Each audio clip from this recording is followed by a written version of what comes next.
Kevin Flaherty, college basketball insider, has got a new podcast on the Kansas Jayhawks that you need to check out as well. Kevin, the big news in college basketball today is that Dan Hurley is negotiating with the Lakers, and comparing this to the time that they missed out on Coach K, I think a lot of things have changed, and it feels like he's pointing in the direction of going. What do you think happens with Dan Hurley? Yeah, I think that he is very much listening. I didn't know if you saw the thing with Gino Auriemma where he said that he was kind of joking with him last night, not realizing how serious it was, and said, hey, you could do really well with the Lakers. You could win titles, maybe more so than a guy who hadn't coached before, talking about J.J. Redick as another candidate, and said Hurley kind of had a laugh about it. And then he saw that, Hurley was legitimately up for the job. And so I do think it's such a fascinating time in college basketball, and that we've seen coaches that you felt like would kind of coach until they dropped, getting out of the sport or deciding to go a different way because of all the things that you have to deal with now, whether that's the transfer portal, whether that's NIL, whether that's having to reset your roster, every other year. And so I think a lot of those things, like you were alluding to, are changes that would make it more appealing to be in the NBA. Somebody brought up Billy Donovan as the potential candidate, if Dan Hurley were to go.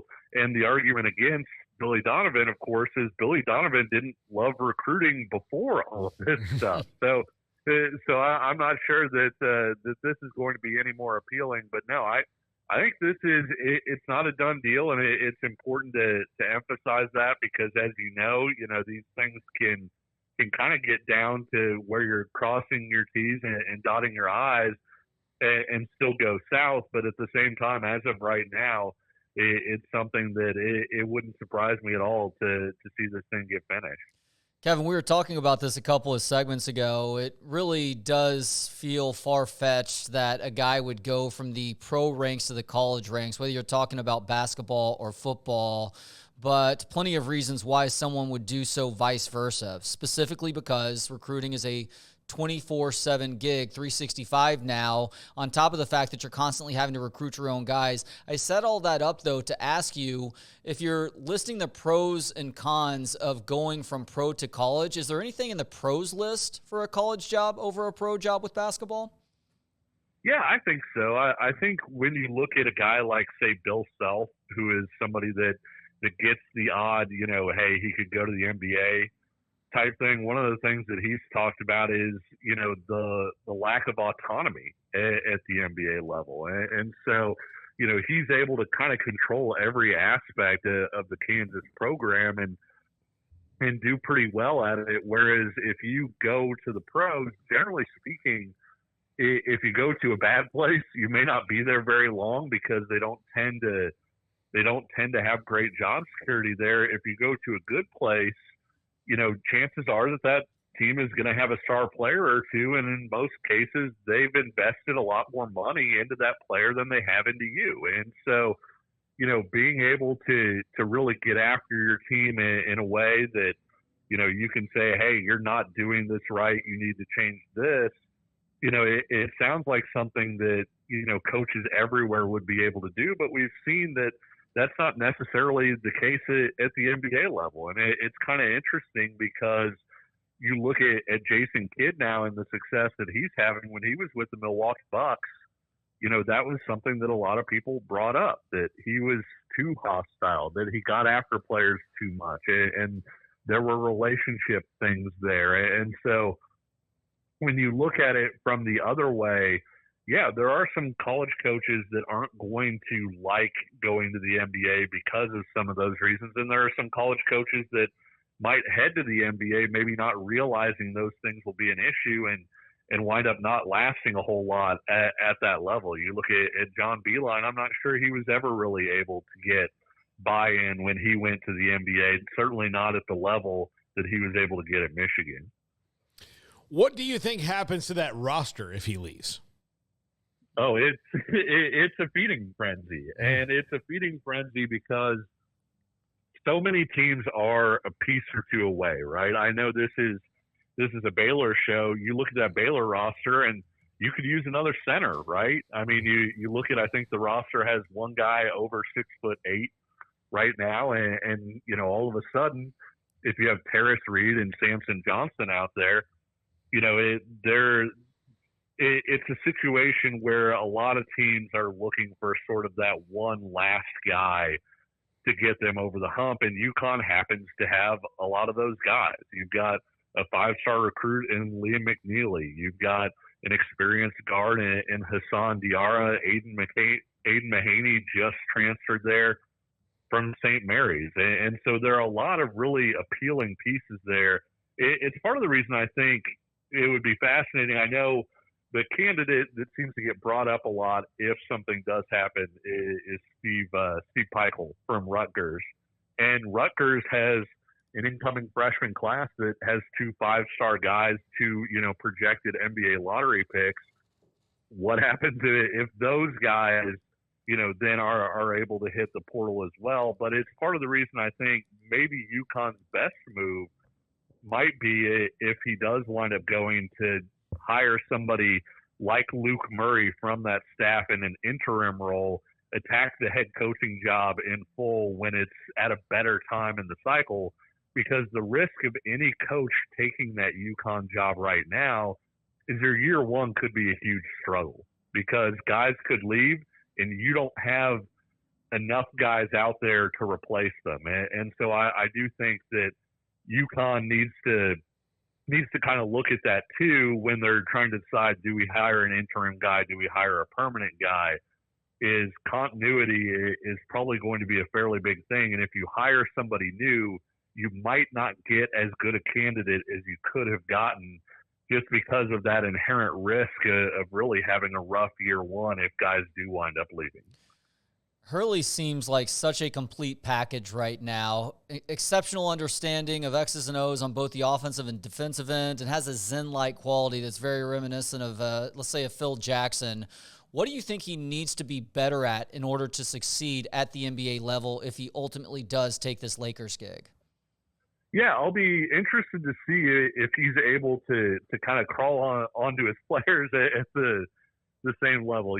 When Coach K started coaching Team USA, I'm not saying he never got after the guys, but it was something where I think he had to have an understanding of, okay, I can't coach these guys the same way I coach at Duke. And one of the things that I think is one of Dan Hurley's biggest strengths is his adaptability. And so I think he's somebody that would be able to see, like, hey, this might not be working. I'm also, kind of fascinated. UConn's offense is just gorgeous. I mean, it is basketball art to see all the different things that they have built into it. Luke Murray was a guy that helped build that.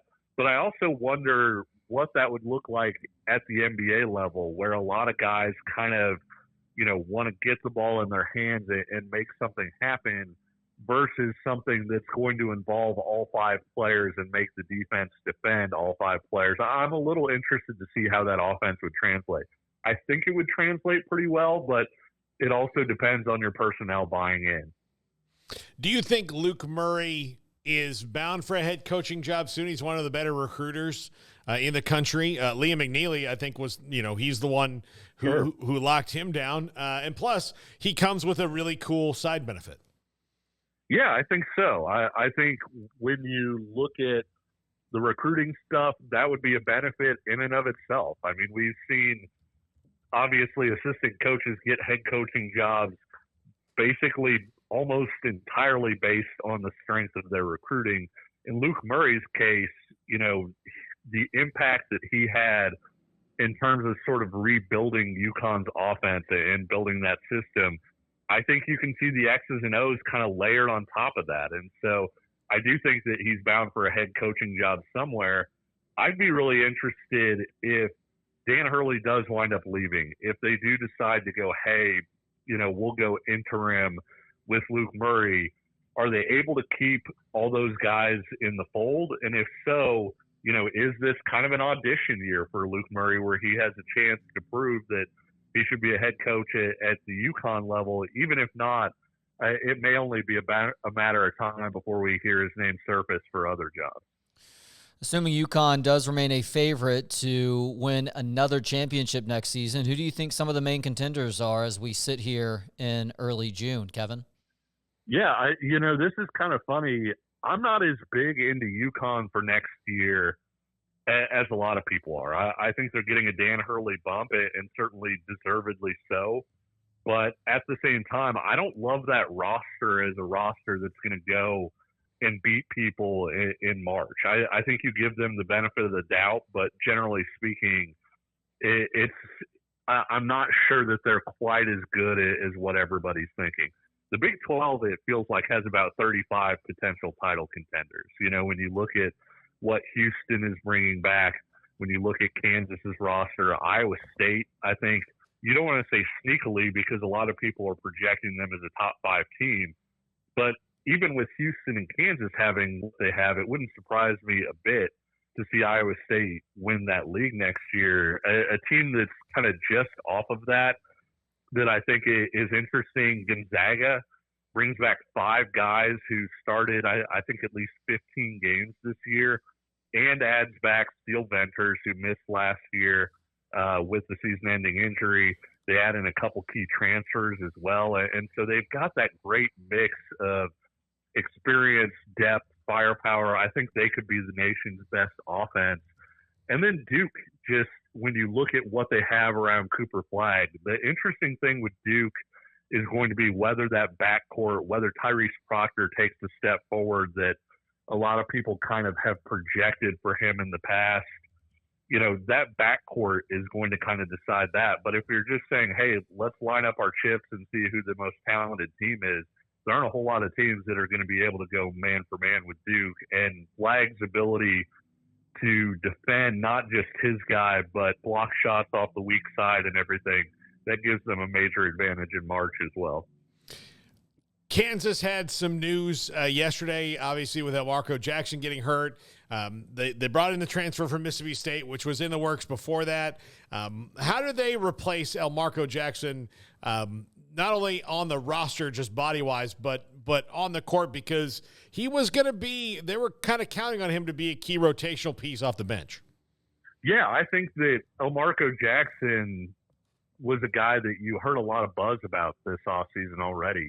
Hey, he's regained his confidence. He's looking a lot more like the kid that people had projected as a lottery pick heading into last year. And I'm not saying he would have been a lottery pick, but he could have been a very key piece. And I think losing him doesn't necessarily impact Kansas's floor as much, especially with the addition of Shaquille Moore from Mississippi State. But I do think it impacts their ceiling, because there was certainly a scenario where he becomes one of the better 8th or 9th guys in the country. And you look at how teams play in March and in April, there's always a game in there that your bench players or a rotational guy, he winds up winning for you that you don't expect.